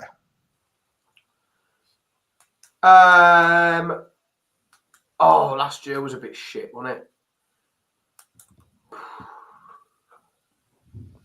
it? Fourth year. The question's still the same. Is this the worst incarnation of this? No, last year was toss. I've just gone back to remind myself of last year, and it was crap. Yeah, but at least, right, at the moment, who's... Right. You boys are clearly missing the bunting revolution that is coming. 23 was really good. So 23 was good. Last year was toss. This year has potential. It does have potential. There is still enough points left to be won, enough strange things to happen, and enough people in there who are at the, Gezi Price, Nathan Aspinall, Michael Van Gerwen have all played better, far better than the 3 players below them. It is not beyond the realms of possibility that any one of those 3 players doesn't win another game this year. It's totally possible. It's totally possible that one of those 3 players doesn't win another match. It can still all change. It could get exciting. Do I think it's going to get exciting when Sir Stephen Bunting makes a semi-final this week, wins in Liverpool next week in front of the home crowd? He's back. It's not a home crowd. He's in St Helens, isn't he? Same thing. Before we move on, an interesting one. There was obviously a Dimitri Vandenberg late pullout today. There has also been another pullout from Scott Williams. Decided to fly home tonight due to chest infection. Didn't make this decision lightly, but I thought the extra day to recover before Munich for the weekend was a better choice. If you're not well, are you? Yeah. If you're really ill, especially with chest infections, you can't be too careful with them at the minute. Imagine getting on a plane with one of them. COVID.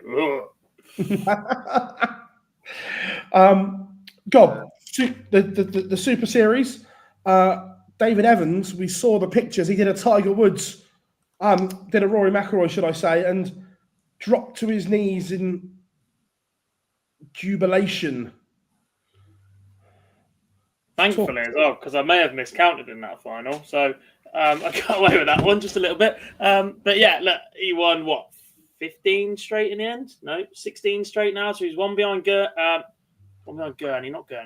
Pilgrim for the all-time wins record in a row, heading into Champions Week. I think he lost his first 3 games on Monday, and I was like, this could get a bit tetchy for David Evans.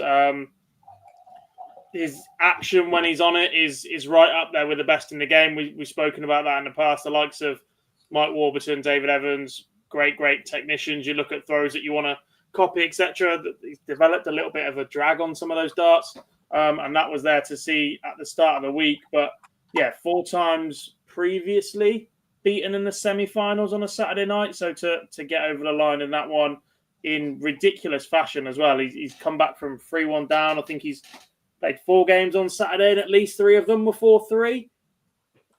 So he's not exactly done it the easy way. But yeah, really, really good night. Just 1 week left for the Champions Week 12 now. That's going on at the minute. We've got John Henderson, Christian Perez played really nicely today. Was a bit slow in the first game, but you forgive those little wobbles. He's played lovely afterwards. Jared hit a 9 today, obviously. Yeah, it's not been a bad couple of weeks. What darts is Stretch chucking at the moment? Because when he moved from manufacturer, he was still playing with a couple of different prototypes and hadn't settled on it. Is he now? No, he's full time with his unicorn barrels. There was a slight change in equipment for him through the week. He is typically an L-style player, but after those 3 losses, he swapped to the unicorn molded flight setup, the all-in-ones, instead of the 2-piece L-styles that he has been throwing, and didn't lose a game with them. I'll do. I might order a set. That's a nice little change to make, isn't it? I'll order a set of that. I'll disprove that theory for you very quickly. I didn't see it, but someone says Hendo using a Condor setup. Hendo was using the Condor Zero Stress today. The reason he uses them is because they color match to his darts. He is looking at some fusions at some point as well. I need to get him a set actually, just to have a little chuck and a practice with. But yeah, John is experimenting right now with a molded stem and flight setup. The consistency and angle of entry for John was really, really good. Probably didn't get the results he wanted today. But yeah, the angle of entry and stuff was pretty solid for Hendo today, I thought. Fairs. Not a change I thought I'd see either, but was pleasant. Like, walked out to the hockey for his first game, was like, I know what they are, and they ain't what you normally throw. Yeah, that's for John, that is quite a big change because he's been a traditional flight and stem merchant for as long as I can ever remember. Same with Jared, actually. He started off with the 8 flights today, the 2-piece molded the target cell, moved straight away to the, as if I've forgotten what they're called, K-Flex, after game 1 and played pretty solid with them. So, yeah. Interesting. Have we missed anything else in a week of darts before we go into question and time? Can we talk about Rory McIlroy again? How are we doing, Jar? Hope you are good. Newcastle beat Man United 4-1. If anyone missed that, it was worth a look. Match the day 2. I'm just uploading something. I know Jar's watching, and he will appreciate this. Going in 3, 2, 1. Hi, Jolliffe. Thanks for being in the Barney Army. Amazing. Absolutely amazing. You know what? Next time we're in Minehead, that's on the TV in the apartment just all the time. Just on loop. On a loop, yeah. I'm gonna get cranked up at because I'm an early riser. I'm getting old. You know what happens to people when they get old and they stop being able to sleep in. I'm just gonna wake him up with it every morning. Well, even better, what I might do is I might try and share that video with a couple of friends of mine who would see if someone can do me like a house remix of it. Like if someone can do some like real funky beat behind it, that'd be even better. Add that to the Minehead playlist when we like that. We'll have Barney and Miley Cyrus. I'll tell you what. Forget Like a Prayer this year. We're going all out Barney Army. Yeah, we're going the Barney Army dance remix. I'll speak to DJ Steph X. He'll be able to sort it out. Some shit, yeah. If I give him that, he will turn it into some trance dance remix. Yeah, let's get that remixed. Right, we've had a good question time for a while, so I've deliberately left 10 minutes for a good question time because we haven't done one in ages. Rumour is that Jara's just punched the screen. To be fair, like I have got dog's abuse off him, because he's now watched the first half of the show. Oh, sorry, we forgot the biggest tournament of the year. I'm not gonna lie, I didn't watch any of it, but it was the Torremolinos Open this year, coupled with or sponsored by TurkishHairlines.com. Has that happened? Has it the Torremolinos Open? Has it happened? Oh, this is a good one. I gave mine today as well. So Brad asked the question in the stream today, what's your favourite guilty pleasure TV program? And mine was The Bill. I think I've got a list, mate. I think I've shared some of mine with Phil recently because I've said to him do you remember this and do you remember that? Yeah. I go through phases. Recently, I have rewatched every episode of the 1990s hit TV show Goodnight Sweetheart with Nicholas Lyndhurst. Like that, classic, absolute classic. I think a lot of the other stuff, like it's not a guilty pleasure. Like I love House. I love House. In my house, like where I live, like everyone's big into Doctor Who. I have autistic children. Like everybody loves Doctor Who in this house. we a guilty pleasure. Probably, yeah, something like that. Be Good Night Sweetheart or something for a guilty pleasure. The rest of them aren't too guilty. What's yours, Gob? What counts as guilty pleasure that I watch? I very rarely watch TV these days. If my TV's on, it's sport or fucking YouTube. So a lot of Sidemen and stuff. I am partial to the odd kids anime, shall we? Not kids anime, but Katie doesn't mind a bit of Pokemon, whereas I'll watch a bit of Yu-Gi-Oh or something. What? I used to like New Tricks. Me and my mum used to watch New Tricks. Nice. I don't watch any. I've never watched a soap. Like I couldn't bear the idea of watching like a EastEnders or something. I have a theory that you become actively less intelligent from watching these things. You do. However, going back to when we were kids, Dan, God won't remember this. Do you remember El Dorado? Oh, mate, yeah. I tell you what, there was like this pot. There was like I remember as a really young kid, well, not even a young kid, like probably a teenager. There being like a tea time soap because you always had the evening soaps, the EastEnders and your Corras and stuff. But there was like a half hour of Neighbours followed by half an hour of Home and Away after you'd had your tea. Oh, incredible! That used to do the rounds in our house. I've got a lot of guilty pleasure TV shows. Yeah, but that was probably the guiltiest. All right, Rob, that's not a guilty pleasure. That's nothing guilty about that, lad. Gary Anderson didn't play today, basically because he couldn't be asked to go to Holland. Standard. Who can? I tell you what. Again, Dan, you'll remember this. Sunday evenings, Heartbeat. I live about 15 minutes down the road from it. Yes. It's Gothland is literally just down the road. It's sort of somewhere we'd go for a walk. They've still got, even these days, like people get lost because some of the signage in the village still relates to. Was it Ainsdale, wasn't it? Was the Aidensfield. Yeah. So when you get there, the post office all got the wrong fucking towns above them, like because no one's took the signs down.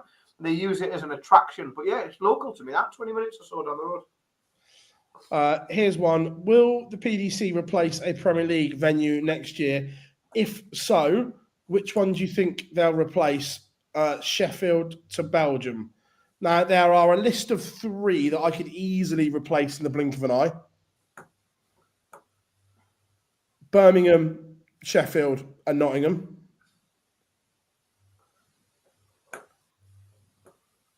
Rude. I don't think I'd move Nottingham. I think geographically it's quite good in terms of the Premier League. Like, whilst I think there's other darts throughout the year that you can conveniently get to from Nottingham. You've got the opportunity to travel and see a big TV event. The Premier League, I think it's still too much along the south coast and northwest for me. But I'd move Manchester to the other side of the fucking town. Fair point. Yeah. I'd move Manchester. I'd move Manchester on the exclusive deal that if anyone in a fucking yellow jacket walks near it,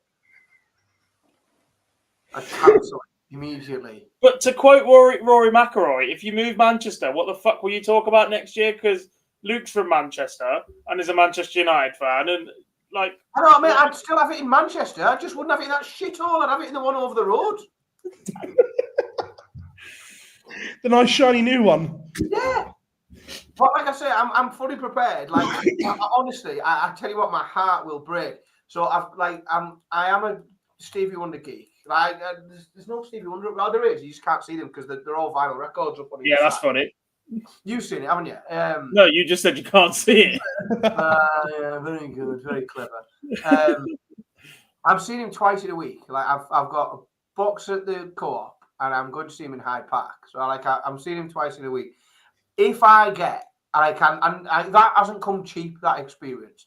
So if I get to this fucking arena, if I get to the court and see Yellow Jackets in the distance, I swear my heart is going to sink. I'm just going to think, oh, God. I'm going to miss half of the show. I'm not going to be able to get to my seat. I'll get into my box. There'll be some other clown there. They'll probably be just allowed to stay there for the night. I've got a nice little terrace. Like the security supervisor probably just be sniffing glue on it, I would have thought.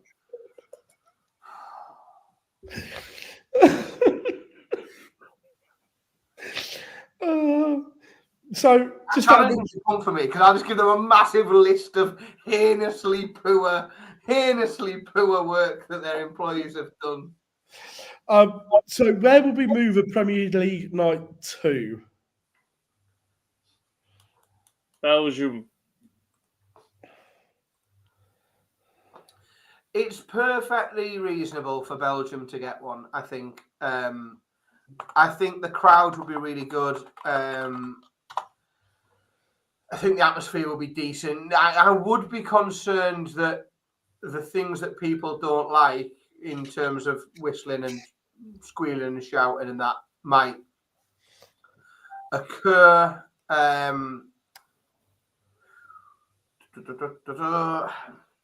don't know. I think I'd have another one up here. I bet you would.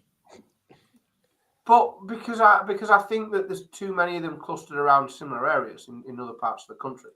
But I wouldn't. It's not like I'd go sort of next door or something like that. Benidorm. Stop it. Where's the best place a Euro tour is held? And there is your answer. I really like Budapest. You're a what?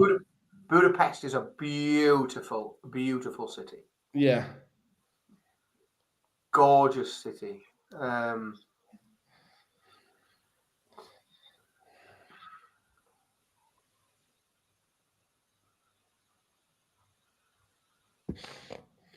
So if you look at indoor arenas in the UK, indoor arenas in England with a capacity over 5,000, there is less than a handful of those arenas that haven't got one, and those that do, I mean, we still get darts in the MK. You couldn't say that the MK Arena has been starved of darts action in recent years, could you? Coventry, no thanks. Derby Arena, absolutely not. Bournemouth International Centre, not on your Nelly. I'm there next week. Bolton Arena. I'd take Bolton Arena over the MEN. Dan, before we go, I've just been asked, can you look at your Facebook Messenger?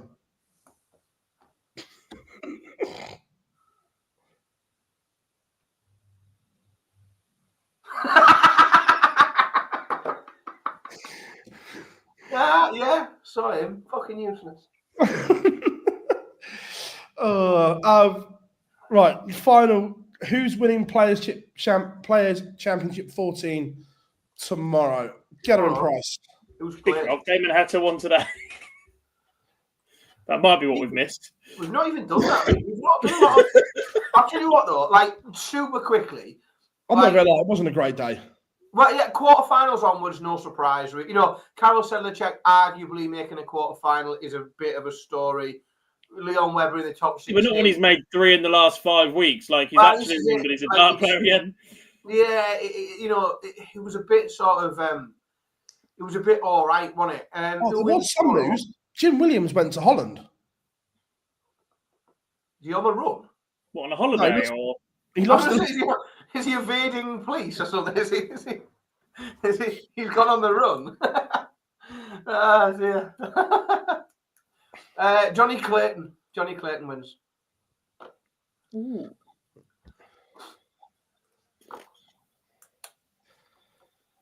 I'm going rogue. Oh dear. Adrian Lewis had a Palmo this week. Sorry, we hadn't got to that. Just while you think on that, Adrian Lewis had a Palmo. Came to Stockton at a Palmo. What a guy. How's he had one before me? We've been on about this for years, Dan. It's outrageous, isn't it? Tomorrow's Pro Tour winner is Connor Scott. Oh, that's not awful. When you said rogue, I thought you were going proper rogue.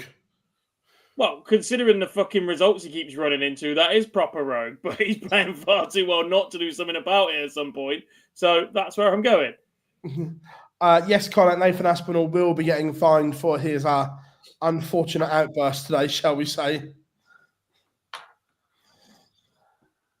What did he do? Did he dig it? Was it a dig at the MEN after the other night? No, it was the dartboards. He had one going at a weird angle and shouted their fucking He was shot. less than complimentary about the dartboards. But it was literally perfectly caught by the board, Mike. Oh, unfortunate. Yeah. Everyone, I have loved tonight's show. It has been superb. Remember, this will be available as an audio only in the morning. Next week, all three of us will be in this very office for show 200. Dan's heading south to the beautiful Costa del South of the country. So make sure you tune in for episode 200. I will be back tomorrow for the Pro Tour stream, as always, here at Online Darts. But thank you very much for the evening, whatever you are doing. I will see you tomorrow. We have been Online Darts. I've been Phil Bars, Jack Garwood, and Dan Simpson, and we'll see you all very, very soon.